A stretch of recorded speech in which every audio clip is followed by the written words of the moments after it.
തിരുവനന്തപുരം കോവളത്തെ പാചക തൊഴിലാളിയുടെ മരണം കൊലപാതകമെന്ന് സ്ഥിരീകരിച്ച പോലീസ്.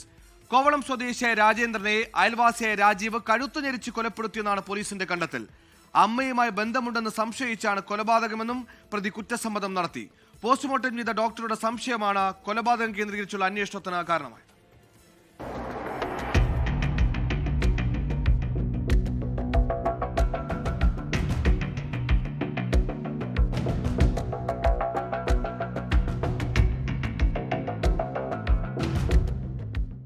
ഇക്കഴിഞ്ഞ 17-ാം തീയതിയാണ് സഹോദരിയുടെ വീടിന്റെ ടെറസിന് മുകളിൽ രാജേന്ദ്രനെ മരിച്ച നിലയിൽ കണ്ടെത്തിയത്. മൃതദേഹത്തിന് ദിവസങ്ങളുടെ പഴക്കമുണ്ടായിരുന്നതിനാൽ തുടക്കത്തിൽ അസ്വാഭാവികത സംശയിച്ചിരുന്നില്ല. എന്നാൽ പോസ്റ്റ്മോർട്ടം റിപ്പോർട്ടിൽ കഴുത്തിലെ നഖം കൊണ്ട പാടും മറ്റു ചില സംശയങ്ങളും ഉണ്ടായി. ഇതോടെ കോവളം പോലീസ് വിശദമായ അന്വേഷണം ആരംഭിച്ചു. തുടർന്നാണ് അയൽവാസിയായ രാജീവിലേക്ക് സംശയം നീളുന്നത്. രാജീവിനെ കസ്റ്റഡിയിലെടുത്ത് ചോദ്യം ചെയ്തതോടെ കൊലപാതകമെന്ന് ഉറപ്പിച്ചു.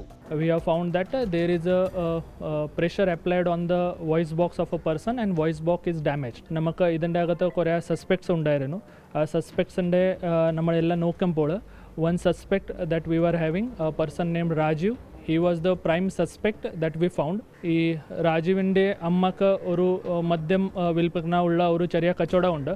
അത് മേടിക്കാൻ വേണ്ടി വീട്ടിൽ പോയായിരുന്നു. ആ സമയത്ത് ഈ രാജീവിടെ അമ്മവും രാജേന്ദ്രൻ്റെ തമ്മിൽ എന്തോ ഒരു വാക്യതർക്കമുണ്ടായി. ആ സമയത്ത് രാജീവ് വീട്ടിൽ തന്നെ ഉണ്ടായിരുന്നു. 14-ാം തീയതി രാജേന്ദ്രൻ രാജീവിന്റെ വീട്ടിലെത്തി അമ്മ ഓമനയുമായി സംസാരിച്ചിരുന്നു. അമ്മയുമായി രാജേന്ദ്രന് ബന്ധമുണ്ടെന്ന് സംശയിച്ച് അന്നു രാത്രി രാജേന്ദ്രൻ ഉണ്ടായിരുന്ന സഹോദരിയുടെ വീടിന്റെ ടെറസിൽ രാജീവ് എത്തി. തുടർന്ന് വാക്കേറ്റവും കയ്യാങ്കളിയും ഉണ്ടായി.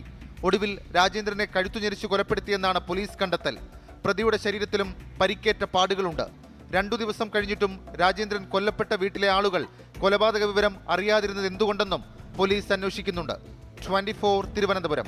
ലോകത്തെവിടെയായാലും ഏത് സമയത്തും 24 വാർത്തകളും ഓഗ്മെന്റഡ് റിയാലിറ്റി പാക്കേജുകളും എക്സ്പ്ലെയിനറുകളും വിശദമായി കാണാൻ ഞങ്ങളുടെ യൂട്യൂബ് ചാനൽ നിങ്ങൾക്ക് സബ്സ്ക്രൈബ് ചെയ്യാം.